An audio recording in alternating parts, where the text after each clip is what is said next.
What's up, everyone? Today we're going to go over how to ceramic coat your car. As you see here, I got all the things we're going to need to do a coating. First thing is the ceramic coating bottle, or whatever brand you're using, doesn't really matter. I like the Gtechniq Crystal Serum Light. It's just what I'm used to. I think it's pretty easy to use. You're going to need some type of light. I like this light from ScanGrip because it can really show if I miss any spots. We're going to get into what high spots are. You don't want any of those. Our sponge applicator, so we can put the coating on and actually put it onto the paint. And we recommend 3 good quality microfiber towels so we can make sure we wipe off all the ceramic coating. So like I said, we got our bottle and our sponge applicator. We don't need a lot when we first begin. With Gtechniq, they make it nice. They give you the bottle with this little pipette, and I'll show you how we're actually going to apply the ceramic coating on the sponge.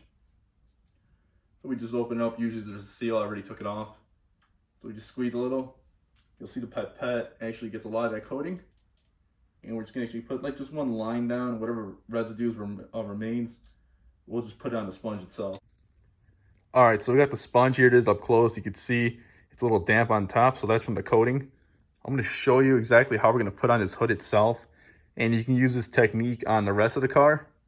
So we're going to work in like maybe 2x2 sections. Nothing too big because you want to make sure you have even coverage. So like say I'm going to do about 2x2 in this section of the hood. I'll start in the middle and then work on the outside. So I'll show you how it applies. This is just my technique. You can do whatever way you want. So you can see where it's darker. That's the line itself of the coating. So work on the outer edges.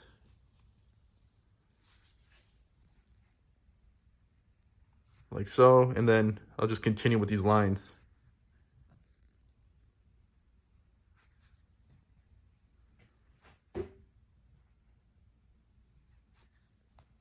You should be able to see in the camera what's a little darker, so I'm starting to fill in whatever spots I might have missed. And just real quickly, I'll go in a crosshatch pattern. Just so I know I didn't miss any spots. All right, so you can kind of see where it's wet compared to the paint where it's dry. That's the coating itself. It's a little cooler in this garage. If you can see my breath or not, it's December in Chicago. So my garage isn't heated. I just got this little heater behind me.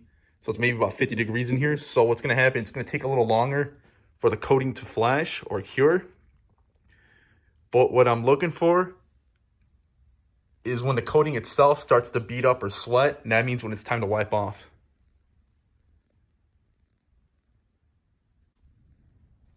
All right, so as you see, like I said, this garage is pretty cold. It's taken a while for the coating itself to cure on the paint. But you can start to see it's separating and it's starting to sweat just a little like I was mentioning. And this is my paint correction light. I like to use it just so I know I got even coverage. As you see, important thing is I got into another panel. So I gotta make sure I get that spot so I avoid any high spots.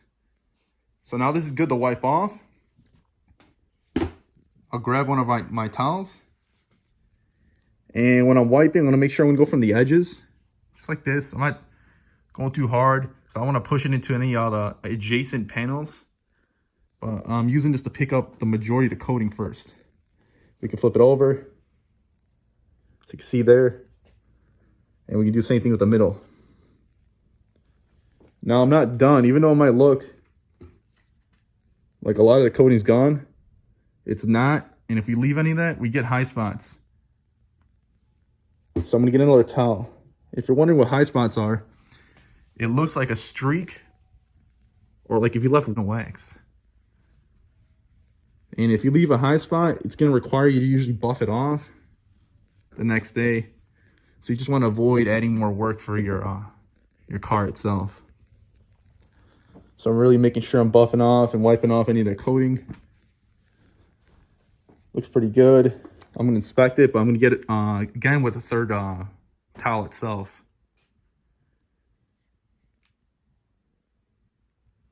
But I'm going even farther than when I actually coated, because in my experience, I've pushed it to other parts of the hood or other panels, and I thought I had the coating, but no, the next day I realized I didn't get it, and I left high spots. So I'm going to grab another towel. and just wipe off more.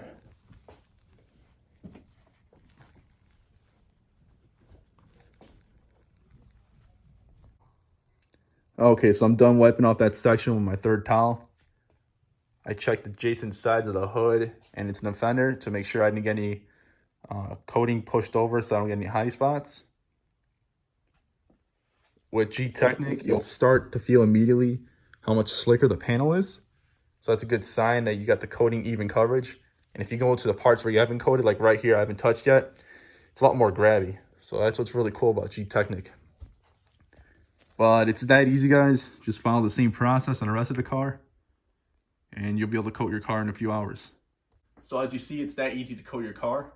All the supplies that I used today, I got from carsupplieswarehouse.com. Highly recommend it. Check them out if you haven't already. I'll put in a link below all the products that I used from Car Supplies. If you liked the video, give me a thumbs up. Subscribe to Southside Detail, please. And leave a comment below what you thought of the video.